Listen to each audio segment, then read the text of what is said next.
And now let's please welcome to the stage the star of Mr. Selfridge, a 3-time Emmy winner and the owner of the most exquisitely groomed stubble in all of Hollywood, Mr. Jeremy Piven. All right, how are you? Good to see you. Yes, the thing I'm most proud of in the world is my stubble, so thank you. It's beautiful. Thank you very much. Well, congratulations. Mr. Selfridge was just renewed for a 4th season. Yes, yes. How did you find out the news? Yeah. You know, we've been very lucky. The show has been incredibly well received overseas, and it just, we kind of knew, we've known that the audience, anyone that sees it stays with it. And the real challenge has been in this country to get the word out. Everywhere else, we've been sold to 165 countries. There's only 200 countries. I mean, that's basically more than Entourage and Downton Abbey and stuff like that. Like overseas, they're really getting it, but here it's kind of a slow burn. So, hence why I'm here. Well, you perfectly set up my next question. For some people who may not be familiar, tell us a little bit about your character, Harry Selfridge. He is an entrepreneur who basically kind of made his bones at Marshall Fields in the Midwest in Chicago.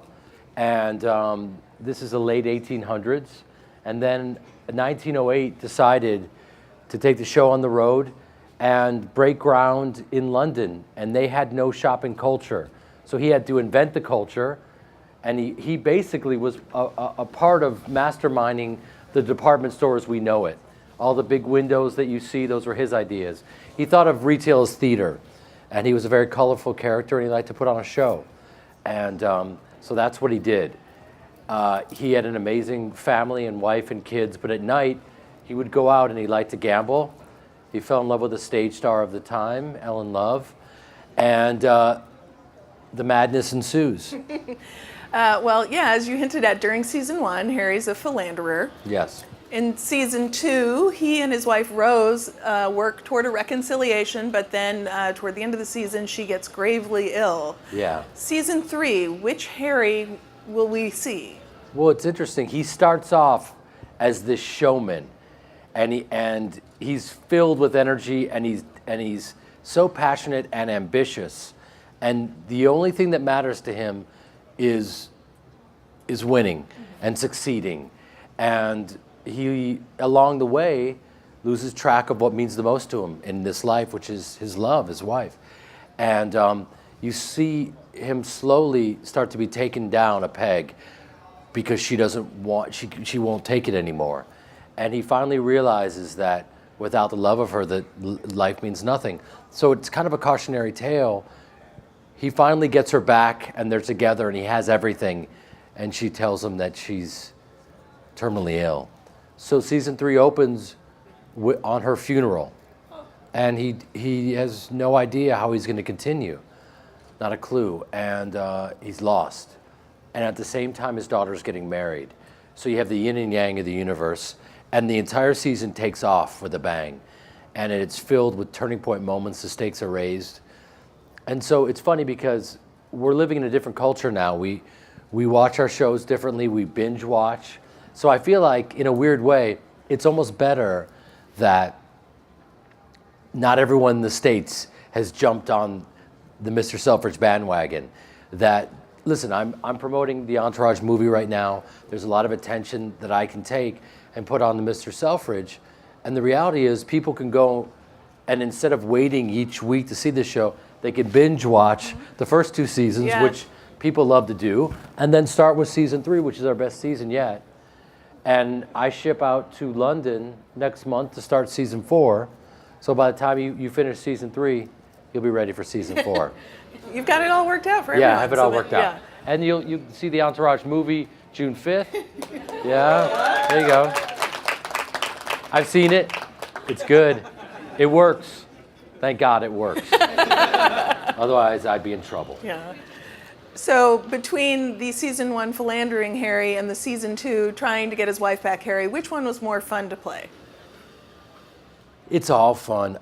You know, actors love drama, and they love playing these stakes and showing the soul of a character. So for me, to have him have his heart broken, and to navigate through that is really special and a gift.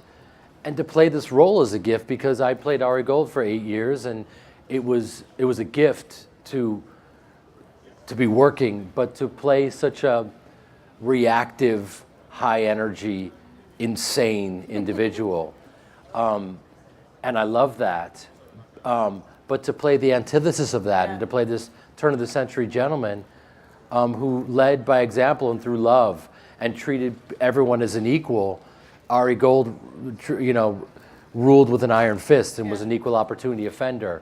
And Harry Selfridge was a guy who loved to work and empowered people and was the embodiment of the American spirit and was a true optimist. So for me, it's healthier to play Harry, and at the same time, it's the best work of my life. Yeah. Well, they actually do, Ari and Harry have quite a bit in common in that they're both very driven, they're very ambitious, they're loyal, but as you said, they have very different temperaments. So as an actor, I'm interested in knowing how it was for you to go from a character where you're just screaming almost all the time, and that level of intensity to a character who has impressive reserve and very rarely gets angry or shows his anger. Well, I mean, that's what you're looking to do as an actor. You're looking to grow and stretch and show your range. And, I was 40 movies into my career when I started Entourage, and I was already then labeled as like a schlumpy +1 best friend number 3. And then you play a character with power, and you're like, oh, he's the power guy. He's the guy that takes off all the oxygen in the room. And now I'm Harry Selfridge. Overseas, they call me Mr. Selfridge. And they approach me, as if I'm running a department store.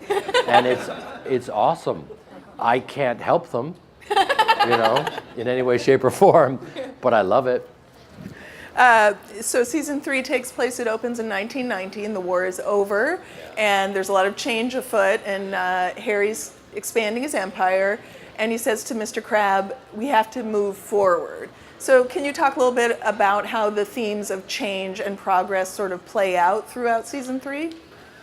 Well, I think Harry he's so devastated by the loss of his wife that he doesn't want to remain still to go inward and feel the pain. So he wants to be a moving target, and he wants to distract himself with the store and with progress.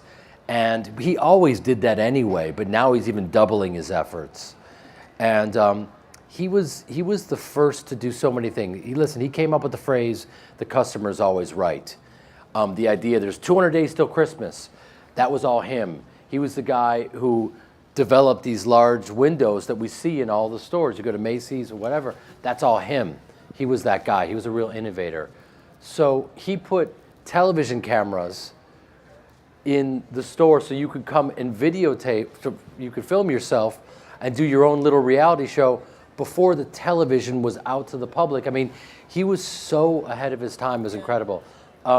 He developed the idea, he was the first man-made celebrity in a weird way, because he knew how important advertising was, and yet he would put himself front and center in that advertising. And then back in the day, you could go to the store and see him at 9 a.m. The doors would open. He'd be there with his pocket watch, greeting people. And so people go, God, let's go, see Harry Selfridge. His heroes were people like P.T. Barnum, who were, the inventor of the three-ring circus and stuff like that. So he was a very grandiose character. And the way I played him is larger than life. And it was a risk to play a character so big and then have him brought down a notch throughout his existence. And so that's the great thing about television, is you have a huge arc. And so that's what we've been playing. So going back to when this role first came to you, you said, you had been playing Ari for 8 years, and it was an iconic role, 3 Emmys. When you first heard about this role, how did it come to you, and what appealed to you about it? What appealed to me was his story, and that I never knew this story, and that he was an American that transformed shopping in England, and that they told me his life, and it's like a Greek tragedy. He was the equivalent of a billionaire, And after his wife passed away, he kind of became very close with the Dolly sisters, who were charlatans, and they took him for hundreds of millions of dollars. He would go out and gamble and give them tons of money. And that turn was incredible. And the way I don't want to get ahead of the story and tell you how he ended, but his story is, it's like that old saying, if you're going to admire someone's life, you have to admire their whole lives. And you couldn't write a story this fantastic. And he really appealed to me. Growing up in Chicago myself, I went to Marshall Fields, and I was a part of this place that he built. My mother went there, her mother before her. And they really, really treated people well and treated them like guests. And so I found him a fascinating character. He's a little bit, he's kind of Willy Wonka, and a little bit Tom Ford, and Richard Branson. He's just all of these different things all rolled into one, but yet very much himself. So also to play something so different and to work with the best actors in the world, it was a no-brainer. Yeah. And I was told by people who don't say very much that my work in the Entourage movie is better than the work I did during the series. So if that is true, if I did get better as an actor, it's because I've been working with these incredible actors, these British actors in Mr. Selfridge. And I could tell you that they're ridiculously prepared, overqualified for their roles, and they raise my game. So it makes sense. So what is it like working on a set in London versus, how would you compare it to LA and the TV business in London versus LA? What are some of the differences? The differences are, from the first take, they know exactly what they want to do. And you could print it and move on across the board. Yeah. They're just, they're a combination of insanely prepared and yet not pretentious, because they have a saying, just get on with it. So they're not going to do a take that's amazing and take a victory lap and go, booyah, in your face, bitch, They're going to do a brilliant take but they're also very sweet, humble, fun-loving people. It's a brilliant culture of people that are well-educated and curious. And it's an amazing combination, and I love it. And I'm going back for season 4, and I'm really looking forward to it.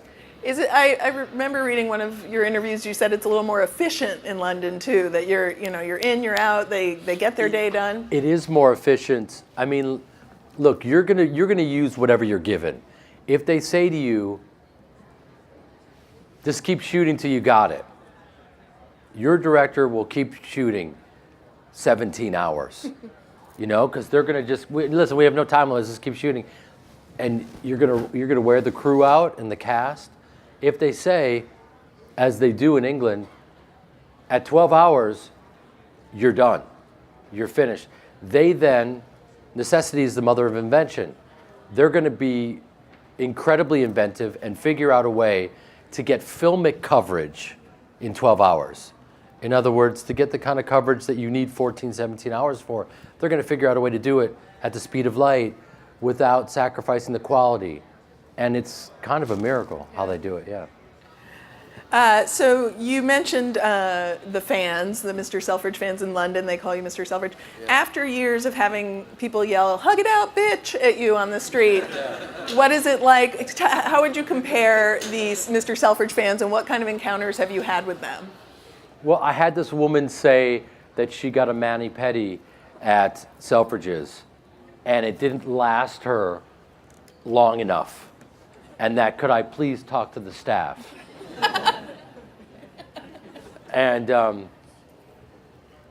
headbutted her. No, I didn't. No, she was lovely. I mean, listen, after being confused for Ari Gold, and as Jeremy Piven is very different from a abrasive, fast-talking agent. I do roles because I love them, and I work because I connect with them, the role itself. And money isn't the variable. And the reality is money is everything to Ari Gold. And so to be associated with that character and that ideology has been very strange for me. It's like living someone else's life. So now to move on to this other character who, I am more like Harry Selfridge. He's more human and more accessible, and at the same time, he's very different from me as well. I mean, you're talking about a turn of the century guy with a large family. I'm from the Midwest, so they kept my accent. It's the same accent that I use as Ari Gold. So I showed them what a Chicago accent sounds like. My accent's been homogenized because I'm a thespian, massive thespian. So I have just a very kind of flat Midwest accent. But a Chicago accent is very hardcore, cars and bars. My friend Mike was there for a couple, 2-3 days. It was brutal. Like it's not easy on the ears. And I did a Chicago accent for them, and they said, "Please don't ever do that again. That was disgusting." And they also said, "Is that Irish? Is that an Irish accent?" And then I realized that there are so many Irish in Chicago that a Chicago accent is a homogenized version of the Irish accent. So it does sound like to their ears, I'm just doing a bad Irish accent. Which, had I done that accent on the show, would have been a disaster. Yeah. The reviews would have been like, what a terrible Irish accent. So the clothes on Mr. Selfridge are beautiful. Yeah. And, Harry's as well. How does the wardrobe help you get into character? Well, you have suspenders, and they kind of prop you up, and then you have a waistcoat, something like, this is like my little homage to Harry Selfridge. And it's incredibly elaborate, and it holds you in. And the collars are incredibly stiff and uncomfortable. That's why you see me, I'll never wear a tie unless I have to. Because for 8 years, literally Ari Gold was buttoned up. Harry Selfridge is buttoned up. I don't know who invented that, but it's basically like a noose. It's like, please enjoy this noose. And you will be, and I also I played high school football, so I have a 16.5 to a 17-inch neck. And, that's big. So, over there, they have no American football. So, my neck is like the size of a guy who would be at a heavyweight boxer over there. I have to use collar extenders. I'm like a freak. So I have trouble breathing. It's not pretty. But, you get into this character. Also, they pay such attention to detail. Literally, over there, it's kind of fascinating. Everyone's treated the same, whether you're an extra or the lead. And the people that are extras are dressed head to toe in very specific, authentic period costumes. And it's a feast for the eyes, and it's a great lesson to all of us because, on American sets, it's not the same way. There's a lot more of a hierarchy. And I kind of like it better over there because everyone's treated equally. And you mentioned all the different layers that he wears. When I watch the show, I feel like it looks hot. You have so many layers on, and what's the most challenging part for you, for your wardrobe? You know what, I train a lot, and I like to overheat myself, and I love sweating, and it sounds very creepy, doesn't it? No, I wear a lot of layers when I train, and I love saunas and all that stuff, so I'm always overheating. And so for me, it's in a weird way, I've been preparing for this. Your whole life. My whole life I've been preparing for this period, for this costume drama. Rex Lee, and he's going to hate me for saying this, who played Lloyd, would get overheated. And there'd be a team of experts around him with fans in between takes. And I just got very lucky because I'm used to overheating, so I got lucky. So over the past 2 seasons, Harry's faced a lot of challenges, a lot of victories, but several obstacles, including falling into a coma at one point. What has been the most difficult? For those of you who haven't seen it, Harry's not a drinker. And when his affair with Ellen Love, the stage star of the time, is exposed, he could lose his wife, and he starts drinking, and he gets into his 1909 Mercedes Ghost, wraps it around a tree, and goes into a coma. He didn't just go into a coma. Sorry, I didn't give the complete backstory. I wanted to let people know that there are steps in this show. Yes. Because a lot of people haven't seen this show yet, and this is actually a really fun experiment for me, because I want to see how long it takes in our culture for a show to become popular without a ton of advertising. Because this is all about word of mouth, so this is going to be kind of fascinating. I'm curious. All right. Well, this is ground zero for yes, you're helping, your experiment. So thank you. No problem. So when you go shopping now, do you find yourself sort of assessing the store and the displays? I do. I find myself having to calm down, because I'll be in a store and no one will come over to you for a long period of time, and I'm just thinking, this isn't the way to do it. So I feel like the spirit of Harry Selfridge is there living through me. And I do want to tell people how to run it, and I have to stop myself. It's weird. Yeah. Because I've studied him so much and I've been playing him, and I know they could do better and treat people better, and so. But then there are places you go to and they're incredible. Yeah. So we're going to go to audience Q&A in a second, but I wanted to ask before we do. In addition to seasons 3 and 4 of Mr. Selfridge, you have another big event on the horizon, the Entourage movie, as you mentioned. Very exciting. For a while, it seemed like it wasn't going to happen. So can you tell us a little bit about how it came together? Well, I was holding out for more money, and no, for the record, that is 1,000% not true. I was actually the first one to sign on, because I just thought, first of all, I had been in England doing this costume drama, and I thought, wouldn't it be fun to go back into the future and play this maniac after playing Harry Selfridge, and how differently would I play him? Listen, had I not been doing this amazing show, I don't know if I would have gone back and done Ari Gold again, but I felt like I'd let him go. He was in the past, and I thought, why not just go back and get into it? It would be so fun to do. Yeah. And we hit the ground running. It was like no time had passed. It felt really, really good.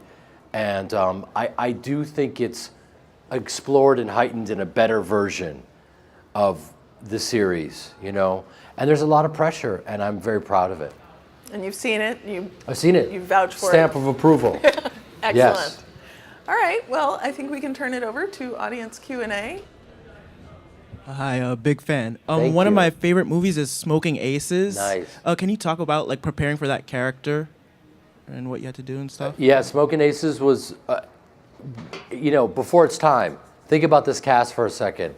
It was, Ben Affleck and Ryan Reynolds and Jason Bateman and Common and Alicia Keys and Taraji Henson, and everyone is a superstar, and it was before they kind of all broke. It's like Common just won an Oscar. Taraji is killing it on Empire. Ben Affleck is Ben Affleck. That's a celebration of him, by the way. It wasn't me slamming Ben Affleck, for the record. I went and studied with a lot of magicians, and they were incredible, and I just being around them and having them teach me sleight of hands was incredible. And I did the best that I could, and I'm still 1/1,000,000th of what they are. Because the reality is, you have to do it. You have cards in your hand 24 hours a day if you're a magician, and I did, but I have cards in my hands for 4 months, 24 hours a day. They've had cards in their hands since they were 8 years old. So I was able to do some sleight of hand, and that was amazing. I don't do cocaine, but because cocaine is a terrible drug. In the words of Rick James, thank you. But as a testament to that character, I've had people come up to me and go, bro, you want to do some blow? And I'm like, I don't do cocaine. And they're like, man, I've seen you do cocaine. I'm like, did you see me do cocaine in a movie? Because that's fiction. So I've had those moments, and that was Common's, I think that was Common's first role. It was his first role. And he's one of these guys who was a superstar in the hip hop community. And he was so humble coming into this new arena. And it was just great to work with him and to see how much he got better and he grew. And Joe Carnahan, who directed it, is a genius. He's a guy that basically helped create and direct The Blacklist and a million other movies. And it was an incredible experience, a little before its time. But go back and check it out, Smoking Aces. Hi, we're big fans. We Thank are you. completely up to date. Oh, there you go. And we suggest everybody to watch it because it's amazing. There you go. What's the Mr. Selfridge set like on a day-to-day basis? And have you ever filmed actually at Selfridge's itself? I'm trying to guess if you're Australian or New Zealand. New Zealand. Okay. New Zealand. These sets are shocking because, I mean, you walk in there and in the UK, if you don't get it right, you will hear about it, and you'll get letters and so it's amazing the attention to detail. You walk in and it's another world, and it's for an actor, it's such a gift because you're trying to place yourself in that place. And so you're always looking to be in the authentic place, and if you can't be, if they've recreated a set that is that specific, I mean, like, I grew up in Marshall Fields, and that's where Harry Selfridge learned how to do it. So Selfridge's is an homage to Marshall Fields, and I can see the metalwork that's an homage to Marshall Fields. I mean, it works on so many different levels, and it's enormous so that they can play with the cameras and do sweeping whatever they want. And Harry's house is breathtaking, and he was a guy who was ahead of his time with fashion as well. So not only do the sets work, but the clothes are impeccable, and it's a feast for the eyes. So it's a pleasure. Hi, how are you? Good, thanks. Huge fan of Entourage. Thank you. One of my questions about the Ari Gold character is like its evolution. You see him really sensitive with Vinny Chase at some moments, really sensitive with your wife at some moments. Was that a hard transition for you to make believable and sell on the show because it was such a tough character? Well, I mean, what's funny is on that note, I was talking to a journalist, and she said, she was very honest with me, that she really appreciated Mr. Selfridge, but didn't really take to Ari Gold. And I was like, oh, interesting. Why is that? She said she just didn't like my character. And I was like, well, that's totally understandable. And she says she just doesn't gravitate towards people like that. And she thought that she said, there's no way that's acting. And I said, okay, interesting. And she said, I said, why? And she said, it was too good. It was too good. It was too real. And you have to understand, like, that's our job, and that's our goal, is to make like the way I'm speaking right now, everything is improvisational. It's coming off the top of my head. It's coming out of my mouth for the first time. That's my job as an actor, to make every word to be totally present and make it seem like I'm improvising everything. Entourage was written by Doug Ellen. Those speeches are laid out word for word, and I have to hit all that, and there's someone assigned to me. And if I don't get every word, it's, in the Jewish culture, it's like when those guys are writing out the Torah, they have to go back to the beginning if they miss one thing up. It's like, I'm one of those guys, got to go back to the beginning. And believe me, it was challenging and it was amazing. But so people then treat me and see me, and they just revert back to the character and think that I am this abrasive individual, and they treat me as such. I've had guys come up to me and say, bro, I'm a douchebag because of you. And I'm thinking, I want to retire. I have done something wrong, and I need to take that. I've done humanity a disservice. You know what I mean? Like, but listen, the harder you work, the easier it looks. That's just the way anything is. You know, I'm friends with John Legend. That guy is warming his voice up constantly. You know, I mean, he's still getting better and learning and all that. And the same with actors. We're just trying to get better. I tried to infuse as much humanity into Ari Gold as possible. So, you know, the first thing you do as an actor is you never judge your characters. And, you know, I could not be represented by Ari Gold. We're very, very different. He would hate me because I'm a guy that goes to England and works for not a lot of money. You know, he's all about the money. And I'm not. We're different. You know, we're different people. So the first thing I can't do is judge him. I have to embrace him and play him with every fiber of my being, give him as much integrity as possible, even though I may not like him. I mean, you know, we wouldn't like each other. So that, you know, I suggested from the jump that Perry Reeves, who plays Mrs. Ari, I was friends with before, and she's great, and we really got along, and I knew that that chemistry would carry over into the roles. And we had our first scene, and I'm supposed to just yell at her and just take off. And I said, wouldn't it be great if I yelled at her? And she's like, give me the keys. And I kind of shrink like a little boy and give her the keys. And then I follow her off camera. I'm like, let her wear the pants in the relationship. I crush everyone except my wife has all the power. That duality will work. And we can just hang our hat on that forever. Because I can be this guy who looks at every woman that walks by and is continuously distracted, and you think he's a pig. And I can get away with that because he's monogamous and loves his wife. I can get away with his methods being unsound and being possibly homophobic or whatever, you know, because he's an equal opportunity offender. And he speaks the truth as he knows it in his own strange way. And I think that's what people gravitated towards because of his energy. Maybe you like him, maybe you don't have the same beliefs as him, but there's something about his energy. It was confident, it was funny. I was thinking about this today. He almost feels like there are some politicians that people vote for, and you might not believe their platform, but you feel their energy, and you're like, that guy,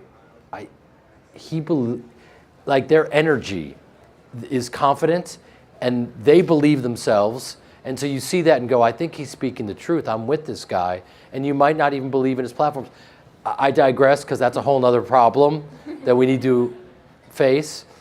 But in terms of the layers of Ari Gold, it was a challenge. I mean, I remember going to the creator of Entourage when I started crying when I couldn't get my son into a private school. And you know, we didn't agree on whether or not to keep it. And I really wanted to keep that moment in there.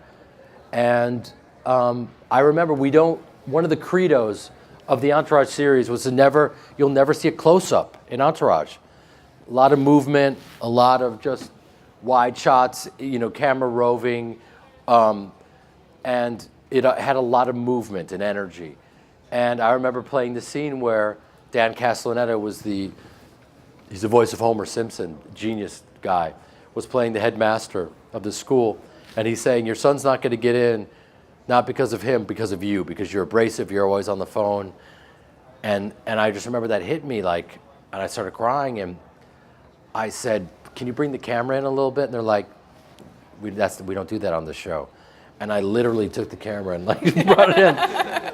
You got it. This is a character, if there was ever a moment to bring the camera in, show his humanity. He has gotten in the way of his son's education. That's heavy.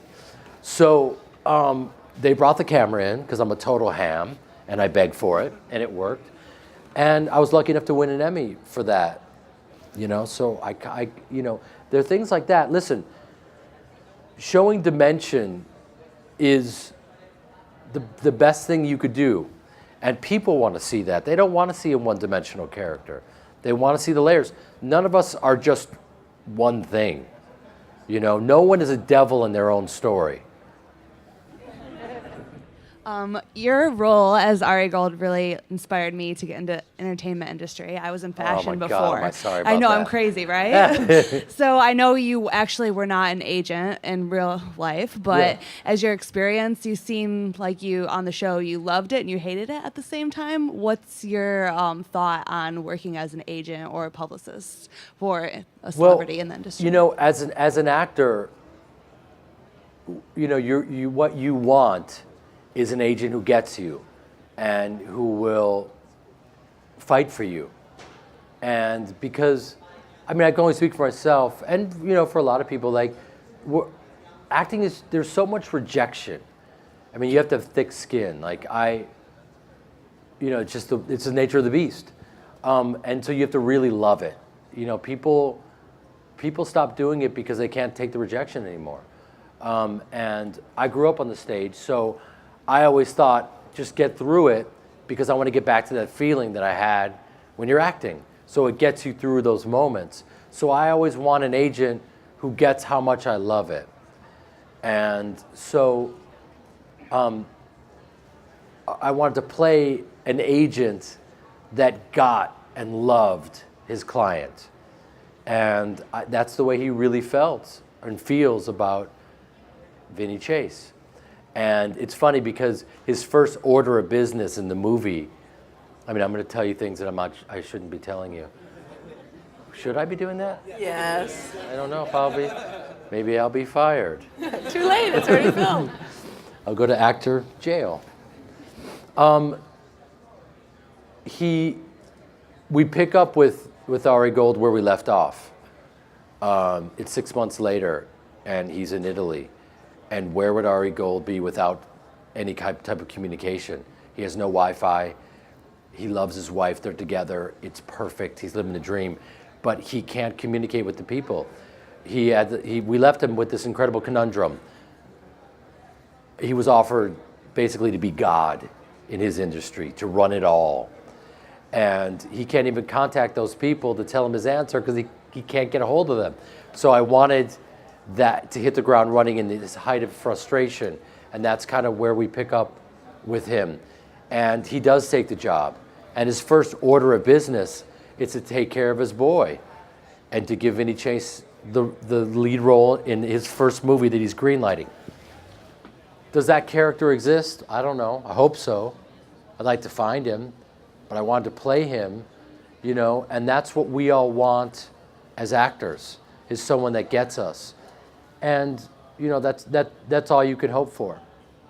And scene. And scene. Thank you so much to Jeremy Piven for coming, and Thank you for having to me. everyone. Thank you for taking your time out. And Mr. Selfridge premieres March 29th at March 9 p.m. 29th, 9 o'clock, PBS. Take a chance.